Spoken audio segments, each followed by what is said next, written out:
आज हम बात करेंगे एक ऐसे विषय पर जो हर किसी के जीवन में महत्वपूर्ण है। खुश रहने की कला। जीवन की आपाधापी और तनाव के बीच खुशी को पाना और उसे बनाए रखना एक चुनौती हो सकती है, लेकिन थोड़ी सी समझ और कुछ छोटे छोटे बदलाव आपके जीवन को खुशहाल बना सकते हैं। इस वीडियो में हम जानेंगे कि कैसे छोटे छोटे कदम उठाकर हम अपने जीवन में खुशी को आमंत्रित कर सकते हैं। बहुत समय पहले की बात है, एक छोटा सा नगर था। उस नगर में एक बहुत ही धनी सेठ रहा करता था। उस धनवान सेठ के पास कहने को सब कुछ था, किसी चीज की कोई कमी नहीं थी। उस धनवान सेठ ने अपने जीवन में बहुत बड़े बड़े मुकाम हासिल किए थे। उसने अपने जीवन में कई सफलताएं प्राप्त की थी। वह जिस नगर में भी व्यापार करने जाता, वहां पर भी उसे सफलता मिलना निश्चित था। वह अपने जीवन में कभी भी हारा नहीं था। उसका व्यापार भी खूब जोरों शोरों से चल रहा था।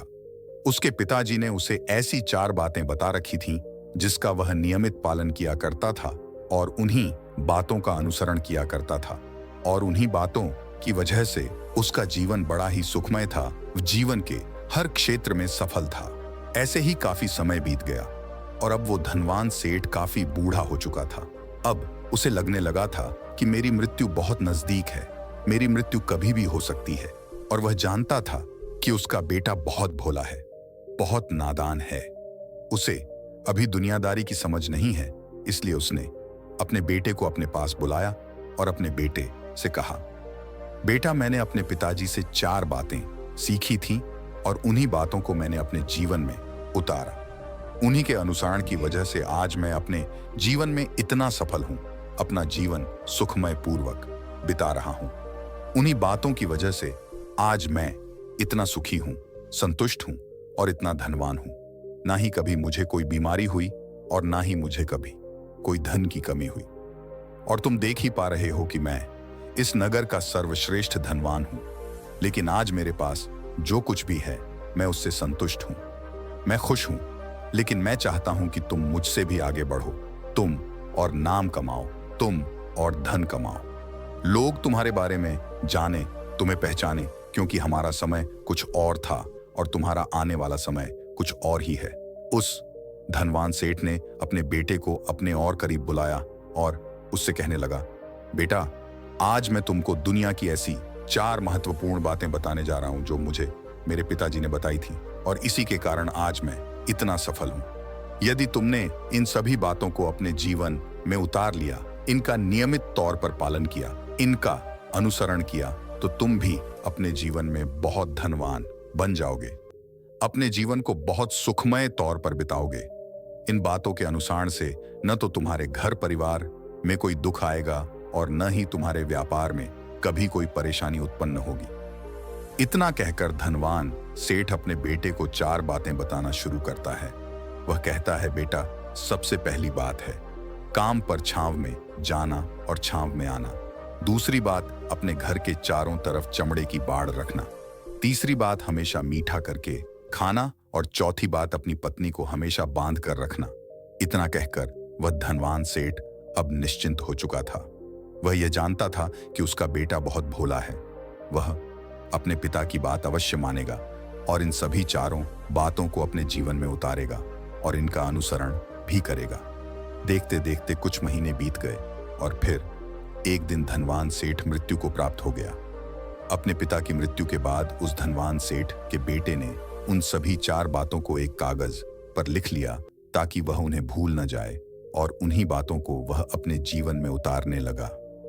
उन 4 बातों का अनुसरण करने लगा।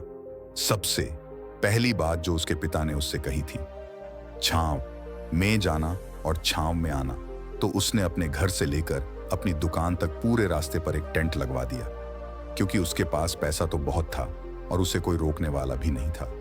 जब भी कोई उसे पूछता कि आखिर तुमने ऐसा क्यों किया, तो वह उसके जवाब में बस इतना ही कहता कि मेरे पिताजी ने मुझसे ऐसा ही करने को कहा है। इसके बाद उसने अपने पिता की अगली बात का अनुसरण किया। उसने अपने घर के चारों तरफ चमड़े की बाड़ खड़ी करवा दी। उसने अपने घर के दोनों तरफ चमड़े की एक दीवार खड़ी करवा दी। यह देखकर आसपास के लोग बहुत क्रोधित हो गए। वे लोग उससे झगड़ा करने पर भी उतर आए। कई लोगों ने तो यह तक कह डाला कि आखिर तुमने ऐसा क्यों किया? चमड़े की बाट तुमने क्यों खड़ी करवा दी? चमड़े से बहुत बदबू आती है और इससे हमें तकलीफ होती है, इसे आज ही निकलवा दो। लेकिन कोई उसका कुछ भी ना बिगाड़ सका क्योंकि उसके पास बहुत पैसा था। इसीलिए कोई भी व्यक्ति उसका ज्यादा समय तक विरोध न कर सका और उसने भी मन बना लिया था कि वह अपने पिता की सभी बातों को पूरे दिल से मानेगा। उसके पिता ने उसे तीसरी बात कही थी, खाने को मीठा करके खाना, जिस कारण वह अपनी पत्नी से हर रोज खाने में कुछ मीठा ही बनवाता था। कभी सेवियां, कभी खीर, कभी हलवा तो कभी मिठाइयां, हमेशा यही सब खाता रहता। और उसके पिता ने उसे चौथी बात कही थी, अपनी पत्नी को हमेशा बांध कर रखना, जिस कारण वह हर रोज अपनी पत्नी को रस्सी से बांध कर रखता था।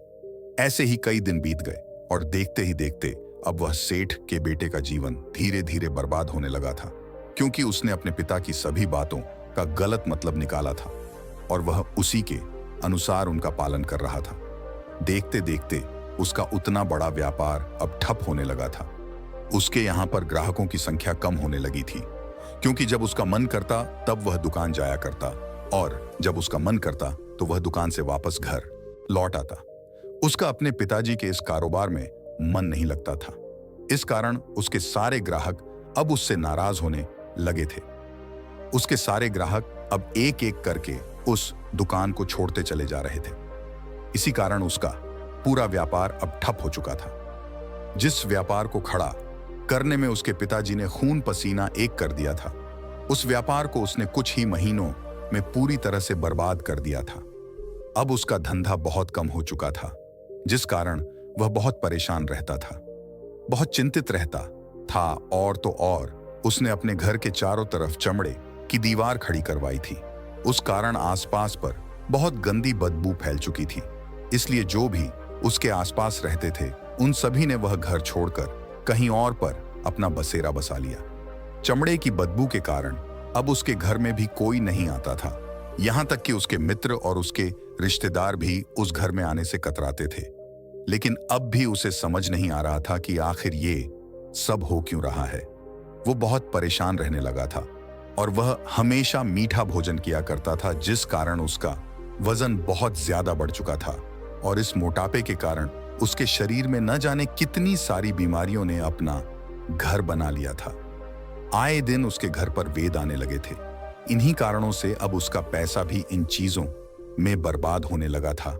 और अपने पिता की चौथी बात उसने मानी थी, वह थी अपनी पत्नी को बांध कर रखता, जिसकी वजह से उसकी पत्नी उससे नाराज हो गई और वह घर छोड़कर अपने मायके लौट गई।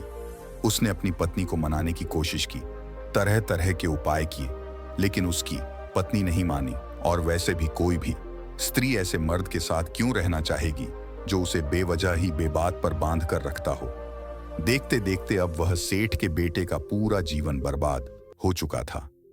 न तो अब उसके पास व्यापार बचा था, न ही धन, न ही उसकी पत्नी और न ही वह रिश्तेदार जो पैसों के लिए उसके आसपास घूमा करते थे। और तो और अब उसका स्वास्थ्य भी ठीक नहीं रहता था, जिस कारण वह बहुत चिंतित रहने लगा था, बहुत परेशान रहने लगा था। उसे यह सब समझ ही नहीं आ रहा था क्या हो रहा है और क्यों हो रहा है। इन सभी बातों को लेकर तो बहुत परेशान रहता और वह मन ही मन अपने पिताजी को कोसा करता व कहता, पिताजी आपने तो मेरा पूरा जीवन बर्बाद कर दिया। आपकी उन 4 बातों के कारण आज मुझसे मेरा सब कुछ छिन चुका है। न तो मेरे पास व्यापार रहा, न ही धन दौलत, न ही वह रिश्तेदार, न ही मेरी पत्नी, और यहां तक कि मेरे स्वास्थ्य ने भी मेरा साथ छोड़ दिया है। आप ही के कारण आज मेरा पूरा जीवन बर्बाद हो चुका है। यदि मैंने आपकी वह 4 बातें न मानी होती, यदि मैंने उन्हें अपने जीवन में न उतारा होता, तो आज मैं एक सुखमय जीवन जी रहा होता। आपकी इन 4 बातों पर चलकर मुझे क्या मिला? मैंने एक आज्ञाकारी बेटे की तरह आपकी सारी बातें भली भांति मानी, उन पर यकीन किया, उनका अनुसरण किया। लेकिन मैं ही मूर्ख था जो मैंने आपकी उन बातों पर आंख बंद करके यकीन कर लिया। इतना कहकर वह फूट कर रोने लगा। तभी उसे एक दिन पता चला कि उसके पास के नगर में एक साधु आए हुए हैं और वह साधु सभी की समस्याओं का हल बताते हैं, चाहे कैसी भी समस्या हो। वह उसका निवारण अवश्य करते हैं। यह सुनकर उसने सोचा कि चलो एक बार मिल कर देखता हूं, हो सकता है कि मेरी भी समस्या का समाधान मुझे मिल जाए। इस आशा के साथ वह उन साधु के पास पहुंचा। वहां पहुंचकर सीधा उनके चरणों में जा गिरा और जोर जोर से रोने लगा। वह कहने लगा, हे गुरुवर, अब आप ही मुझे बचा सकते हैं। मेरे पिताजी ने तो मेरा पूरा जीवन बर्बाद करके रख दिया। आज मेरी जो भी स्थिति है वह सब मेरे पिताजी के कारण ही है। मेरे पिताजी ने मुझे जैसा कहा मैंने वैसा ही किया। हमेशा एक अच्छे बेटे की तरह उनकी सारी बातें मानी, अपने सारे फर्ज निभाए। और देखिए मेरे पिताजी ने मेरे साथ क्या किया।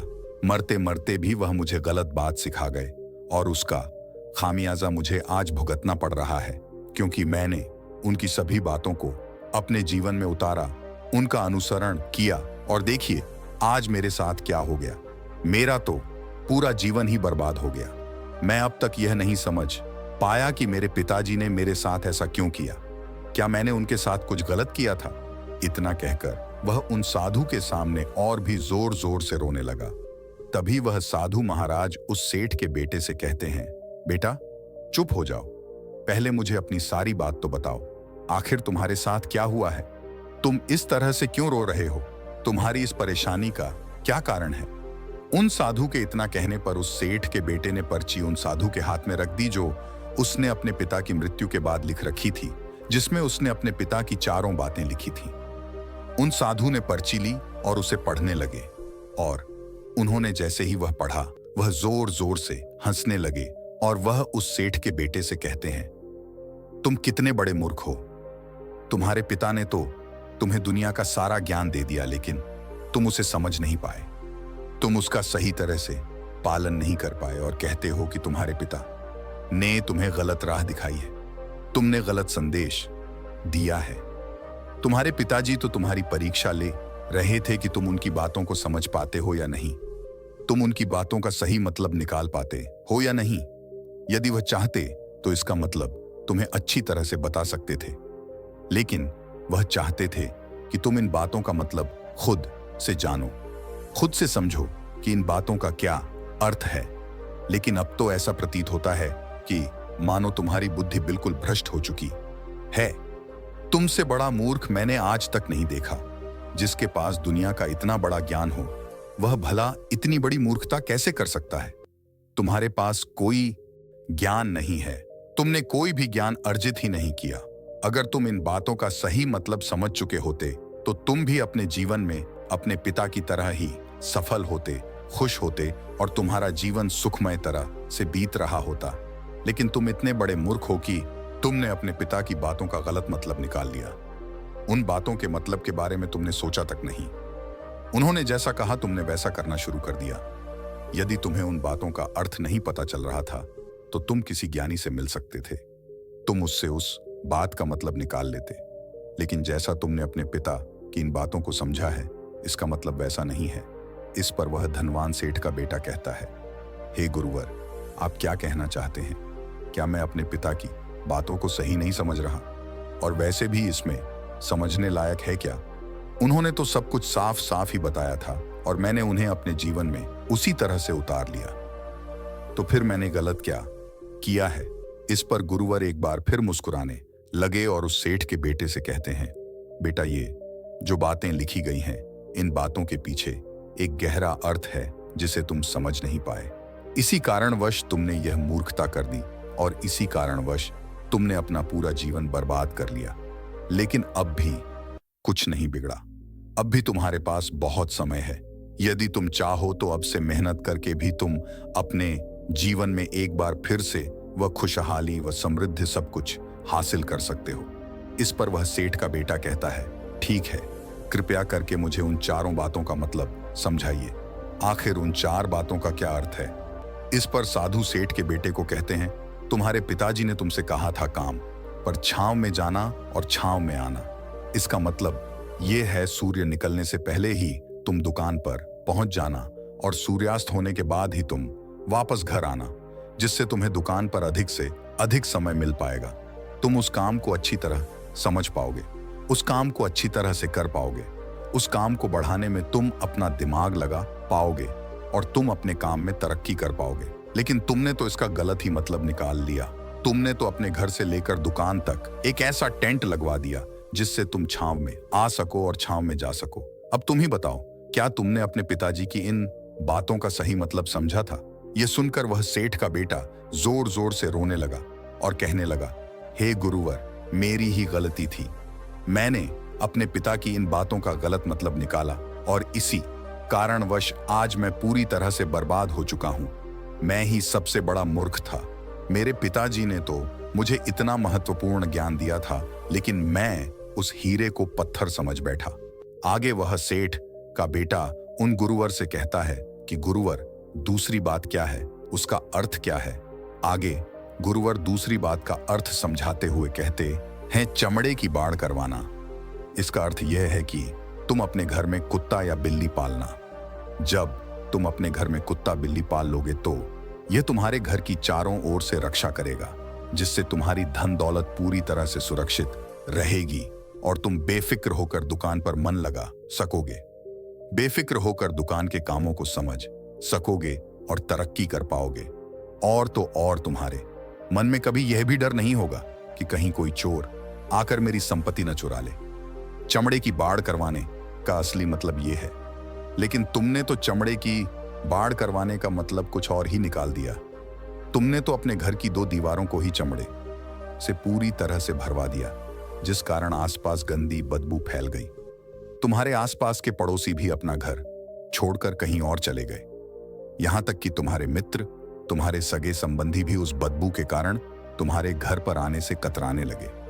और अब हालत यह हो चुकी है कि ना तो तुम्हारे घर पर कोई आता है और न ही कोई जाता है, और इसी कारणवश लोग तुम्हें नापसंद करने लगे और तुम्हारी बर्बादी का यह भी कारण है।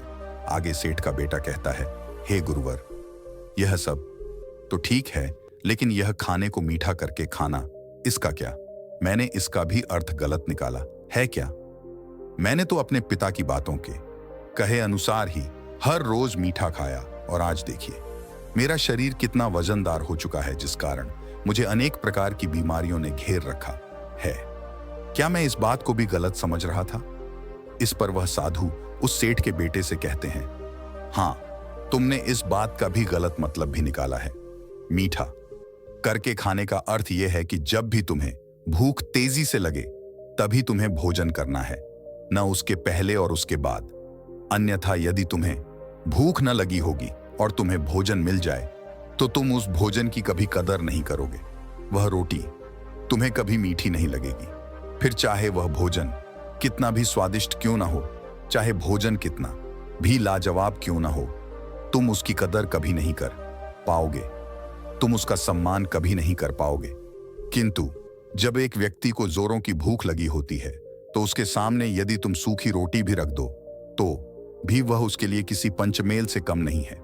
वह उसे प्रेम पूर्वक खाता है, उसका आदर करता है, उसका सम्मान करता है और वह रोटी उसे मीठी लगती है। इसीलिए तुम्हारे पिताजी ने यह कहा था कि भोजन मीठा करके खाना, जिससे तुम्हारा स्वास्थ्य भी अच्छा रहेगा। क्योंकि जब एक व्यक्ति को भूख लगी होती है और उस समय पर जब वह भोजन करता है तो वह उसके लिए एक अमृत समान होता है, और वहीं पर जब किसी व्यक्ति को भूख न लगी हो और ऐसे समय पर वह भोजन करता है तो वह उसके लिए विष समान है, वह उसे बहुत नुकसान पहुंचा सकता है। लेकिन तुमने तो इसका भी गलत मतलब निकाला था। तुम हर रोज मीठा खाने लगे, जिस कारण तुम्हारा वजन बढ़ने लगा और इसी कारणवश तुम्हारे शरीर में अनेक रोग ने अपना घर बना लिया और यह तुम्हें मृत्यु के करीब ले जा रहा था। इसलिए आज से जब भी तुम्हें जोरों की भूख लगे तभी भोजन करना तुम्हारे लिए अत्यधिक फायदेमंद होगा और तुम्हारे शरीर को हमेशा निरोगी बनाने में तुम्हारी मदद करेगा। और जब भी तब भोजन की आवश्यकता न हो, तुम्हें भूख न लगी हो, ऐसे समय पर भोजन कभी ना करना, यह तुम्हारे लिए बहुत नुकसानदायक साबित होगा। और यही तुम्हारी तीसरी गलती थी, जिस कारण तुम्हारा पूरा जीवन बर्बाद हो रहा था। आगे सेठ का बेटा कहता है कि तू ही गुरु है।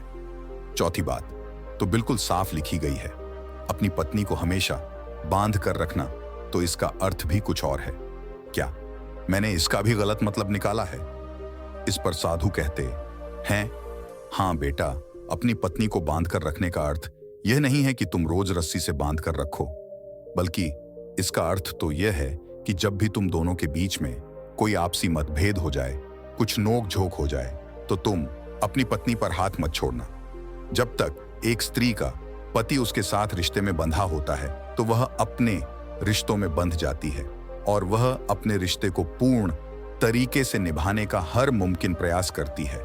और ऐसे समय पर यदि तुम्हारे बीच कुछ नोक झोंक हो जाए, कुछ गलतियां हो जाएं, और ऐसे समय पर तुम उस स्त्री का हाथ नहीं छोड़ते, तो वह तुम्हें छोड़कर कभी नहीं जाएगी। लेकिन इसका अर्थ यह भी नहीं है कि तुम अपनी पत्नी पर अत्याचार करो, बल्कि तुम्हारे पिताजी का यहाँ पर कहना चाहिए था कि जो भी कोई व्यक्ति तुम्हारे साथ किसी रिश्ते में जुड़ा हुआ है, उसे अपने रिश्ते में इस तरीके से बांध लो कि वह तुम्हारे साथ झगड़े और नोक झोंक के बाद भी नुकसान न पहुंचा सके, वह तुम्हारे साथ कुछ गलत न कर सके और तुम्हारा फायदा न उठा सके।